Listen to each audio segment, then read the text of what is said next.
Back to my channel maths made easy by Himanshu Kumar. So last class में मैंने percentage का 3 से 4 क्वेश्चंस करवाया था, जो एक या दो आईबीपीएस के क्वेश्चंस थे और बाकी से जो थे एसएससी के क्वेश्चंस थे। ठीक है, आज मैं उसी को बेसिक्स ही कंटिन्यू कर रहा हूँ फिलहाल। तो मेरा पहला क्वेश्चन है, if the price of petrol increases by 25%, Raj intends to spend any additional 15% on only additional 15% on petrol. By how much percent will he reduce the quantity of petrol purchased? इस तरह के questions का basic क्या है? यदि हम कहें कि आप 50 रुपीज अभी चीनी का प्राइस है, ठीक है, और आप 150 रुपीज ही स्पेंड कर सकते हो, तो मंथ में आप कितने केजी यूज कर रहे हो? 3 केजी। अब गवर्नमेंट प्राइस बढ़ा देती है, यदि हम प्राइस बढ़ा देते हैं, जाहिर सी बात है हम प्राइस बढ़ाएंगे तो कोई खरीदने नहीं आएगा। ठीक है, तो मान लीजिए गवर्नमेंट प्राइस बढ़ा देती है, तो गवर्नमेंट प्राइस बढ़ा देती है सपोज 55 पर केजी या 60 पर केजी। ठीक है, अब 60 पर केजी है और आप यदि अपना एक्सपेंडिचर बढ़ाना नहीं चाहते, यदि 150 रुपीज ही यूज करना चाहते हो, तो फिर क्या करेंगे यार? यदि आप एक्सपेंडिचर कुछ परसेंट बढ़ाना चाहते हैं तो क्या करेंगे? ध्यान से समझिएगा। यदि हम मान लेते हैं कि 100 रुपीज पेट्रोल का प्राइस है, अभी नहीं है, हो सकता है कुछ दिन बाद हो ही जाएगा मे भी, ठीक, और हम जो है पर मंथ मान लीजिए कि 10 लीटर हम यूज करते हैं, ठीक, तो price multiply by consumption, price multiply by consumption is always expenditure, ये याद रखिएगा। ठीक है, ये आपको याद रखना है। तो 100 मल्टीप्लाई बाय 10 कितना हो जाएगा? 1000 हो जाएगा, राइट। अब क्या कह रहा है? अब कह रहा है कि हम एडिशनल 15% खर्च कर सकते हैं। ठीक है, तो चलिए 15% यदि खर्च कर रहे हैं, एक्स्ट्रा 15% हमने क्या किया? एडिशनल खर्च किया, तो 1000 रुपीज तो था ही मेरा। अब 15% कितना होता है? 150, यानी हमारा अब टोटल खर्च कितना हो रहा है? 1150, यही हो रहा है। ठीक, अब मेरा प्राइस जो है पहले था 100 रुपीज, ये प्राइस जो है पहले था 100 रुपीज, अब प्राइस बढ़ गया 25%, यानी कितना हो गया? 125, है ना। अब क्या है? कंजम्पशन, कंजम्पशन को मान लीजिए x, ठीक, तो बस 25 5 जा और 5 2 जा, है ना। फिर से 5 के टेबल से तो जा रहा है, 5 2 जा, 5 3 जा, 5 5 जा, यानी x का वैल्यू कितना? 23 इंटू 2 बाय 5, यानी 46 बाय 5, राइट, यानी कितना?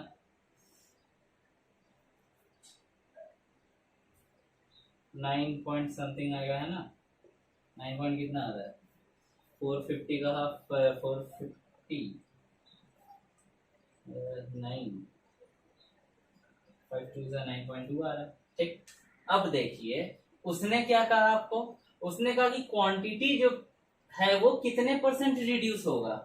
ये अभी कितना आया? 9.2 वैल्यू आया, तो रिड्यूस कितना हुआ? पहले था कितना? 10 यूनिट था, अब घट के हो गया 9.2 यूनिट। चेंज कितने यूनिट का? 0.8 यूनिट। परसेंटेज में कन्वर्ट करेंगे तो, परसेंटेज में कन्वर्ट करेंगे तो आपका ओरिजिनल था 10, है ना, यानी 8%। समझ में आ रहा है? तो आंसर कौन सा हो जाएगा? Option number D, 8%। 10 क्यों लिया पता है ना? चेंज है 0.8, कंपैरिजन किससे हो रहा है? पहले वाला प्राइस से, तो 8%। ये है बेसिक, ठीक। शॉर्टकट वाला की क्वेश्चन की यदि बात करें, तो यदि हम क्वेश्चन में थोड़ा सा हम चेंजेस लाना चाहते हैं, ठीक है, ध्यान से समझिएगा कौन सा चेंजेस। हम यदि ये कहें, if the price of petrol increases by 25% and Raj, चलिए ये वाला जो पोर्शन है ना, ये एडिशनल वाला पार्ट हटा देते हैं। ध्यान से समझिएगा जरा कॉन्सेप्ट क्या है, ठीक।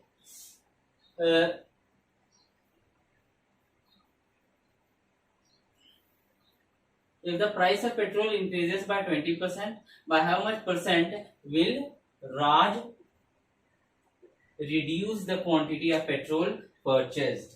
ठीक है, अब ध्यान से समझिएगा जरा है क्या, ठीक। ये शॉर्टकट बता रहा है, एकदम एक लाइन का कहानी खत्म। ठीक है, अब देखिए 25, ये क्या है हमारा प्राइस, क्या है प्राइस। ठीक, 25% क्या हो रहा है, बढ़ जा रहा है। 25% क्या हो रहा है, बढ़ जा रहा है। तो 25% का फ्रैक्शनल वैल्यू कितना, 1/4। ठीक, अब देखिए उसने क्या कहा, कंजम्पशन, कंजम्पशन कितना घट जाएगा, यही बोला है ना, कंजम्पशन कितना घट जाएगा। बेसिक रूल बता रहा है, ये 1/4 यूनिट है। ठीक है, तो इनिशियली हमारा प्राइस था 4 यूनिट और 1 यूनिट जो है वो चेंज है। ठीक है, तो टोटल कितने यूनिट हो गया, 5 यूनिट। ठीक, अब क्या करना है, कंजम्पशन का यदि फॉर्मूला की बात करें तो मान लीजिए इसे n। ठीक है, तो यहाँ पे क्या हो जाएगा, 1/n+1, n कितना 1/4 + 1, ठीक, यानी 1/5, यानी कितना 20%। अब बेसिक से जब करोगे ना, 100 × 10 = 1000, उसके बाद फिर 125 × x = ये तो 1000 का 1000 ही रहेगा, x निकालने के लिए जब कीजिएगा ना 20% आएगा, ये आएगा डिवाइड होने के बाद 80, अब 8, तो ये दोनों का डिफरेंस कितना 2, यानी 20% हो। क्लियर है, ये बेसिक है।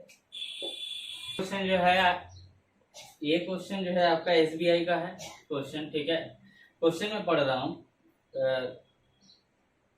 चलिए देखिए क्वेश्चन क्या है। The price of a commodity rises from ₹6 per kg to ₹7.5 per kg। ठीक, if the expenditure cannot increase, अभी जो जस्ट थोड़ी देर पहले जो हमने क्वेश्चन करवाया था ना, उसमें एक्सपेंडिचर चेंज नहीं हुआ था, जाहिर सी बात है 1000 जो था वो 1000 ही रह गया था, है ना। ठीक, तो if the expenditure cannot increase, find the percentage of reduction in the consumption of that commodity so that the expenditure cannot increase। चलिए, तो देखिए, सो पहले था 6 रुपीज, ठीक है, पर केजी, उसके बाद कितना हो गया 7.5 रुपीज पर केजी। ठीक, तो पहले हम लोग निकाल लेते हैं कि प्राइस कितना बढ़ गया, कितने परसेंट, इन दोनों का चेंज कितना है 1.5। ठीक, 1.5 किससे कंपैरिजन करेंगे, तो जाहिर सी बात है 6 से कंपैरिजन करेंगे इनटू 100%। ये क्या है आपका एक्सपेंडिचर। ठीक, ये क्या है आपका एक्सपेंडिचर, परसेंटेज या परसेंटेज ऑफ एक्सपेंडिचर। ठीक, तो कितने बार में जा रहा है, ये 25% आ रहा है ना, 25% आ रहा है। अब कहता है कि कंजम्पशन चेंज नहीं होना चाहिए, एक्सपेंडिचर चेंज नहीं होना चाहिए, तो कंजम्पशन का परसेंटेज कितना होगा। तो 25% मतलब क्या होता है 1/4, अभी तो थोड़ी देर पहले बताया, तो 1/4 है, तो कंजम्पशन के लिए क्या था, अभी तो बताया था ना ये फॉर्मूला, इसको n मान लीजिएगा और इसको क्या कीजिएगा n/1+1, 1/n+1 × 100%, ये बेसिक बता रहे फॉर्मूला। ठीक है, ये सब याद रखिएगा, एकदम तुरंत चुटकियों में बन जाएगा। 1/5 × 100%, इट इज नथिंग बट 20%। तो कंजम्पशन उसे कितना कम करना पड़ा 20%, यदि वो एक्सपेंडिचर फिक्स रखता है तो। मॉडल पेपर का एक क्वेश्चन मैंने उठाया है। ठीक है, in an examination 40% students are passed in Hindi while 50% are passed in English and 50 students are passed in both the subjects while 20% are failed in both the subjects, how many students are passed in Hindi? ये आपका question है। ठीक है, तो भाई सो उसने क्या कहा था आपको कि 40% हिंदी में पास किया है, सॉरी यस 50% इंग्लिश में पास किया, 50 स्टूडेंट्स पास्ड इन बोथ है, तो 20% फेल्ड इन बोथ है। चलिए देखिए इधर 40% पास्ड है हिंदी में, 50, यदि 40% पास्ड है हिंदी में तो फेल कितना है 60% है ना, फेल कितना है 60%। 50% यदि इंग्लिश में पास है तो फेल कितना है 50% है, राइट, इंग्लिश में, और दोनों में फेल है कितना 20% इन बोथ, यही ना। वेन डायग्राम से बनाइएगा ना बड़ा इजीली बन जाएगा, कैसे जरा देखिएगा। वेन डायग्राम से बनाइएगा तो एक तरफ हिंदी एक तरफ इंग्लिश, ठीक, दोनों में फेल हुआ है तो वो बीच में 20 यूनिट। अब देखिए हिंदी में फेल कितना हुआ है 60%, तो ये 20 तो ऑलरेडी आ गया था, और कितना बचा 40, यानी टोटल हो गया 60 यूनिट, ठीक। तो हिंदी में फेल हो गया 60 यूनिट। अब इंग्लिश में 50% फेल है, तो 20 यूनिट तो पहले ही आपने ले लिया है, तो इंग्लिश में ओनली इंग्लिश कितना है 30, ठीक। अब देखिए टोटल फेल कितना है, टोटल फेल कितना है 40 प्लस 20 प्लस 30 है ना, कितना हो रहा है 90 हो रहा है, ठीक, 90% है, तो 90% टोटल फेल है, तो टोटल पास कितना होगा, टोटल पास कितना होता होगा, तो टोटल पास हो जाएगा 10% है ना, 100 माइनस 10%, मतलब sorry pass in both, total pass, चलिए pass in both, pass in both actually, ठीक, पास इन बोथ कितना हो जाएगा 10%। अब देखिए ये 10% इक्विवेलेंट होगा किसके 50 के बराबर, 10% इक्विवेलेंट होगा 50 के बराबर। आपको क्या पूछा है कि हिंदी में पास कितने लोग हैं, तो 40% इक्विवेलेंट हो जाएगा किसके बराबर 200 के बराबर, समझ में आया, यही answer. So guys, please like, subscribe and share. Don't forget. Okay. Next question है आपका, in a factory 60% workers are more than 30 years and 75% among them are males and remaining are female.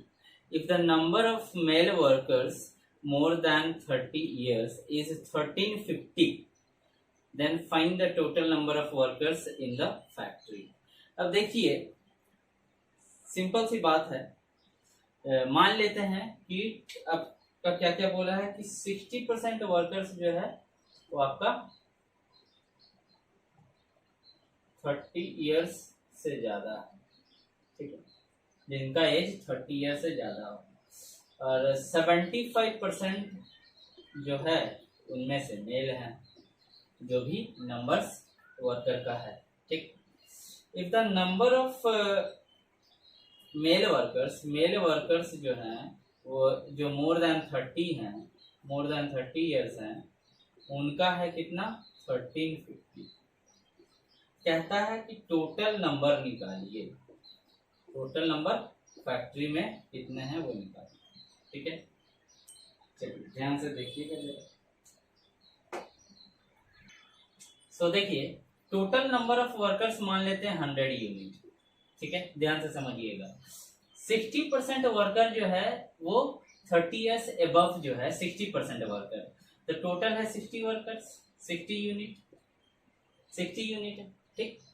अब देखिए उसमें से मेल वर्कर्स कितने हैं, तो mail workers हैं 75%, तो 25% 60 का कितना होता है 15 यूनिट है ना, 15 1/4, तो 75% कितना होता है वो 45 यूनिट, राइट। 45 वर्कर्स जो हैं उनका उसने नंबर दे दिया कितना 1350, तो 1 वर्कर का वैल्यू कितना है, 1 वर्कर का कितना हो जाएगा 45 3 ना, 15, हाँ 45 3, ठीक।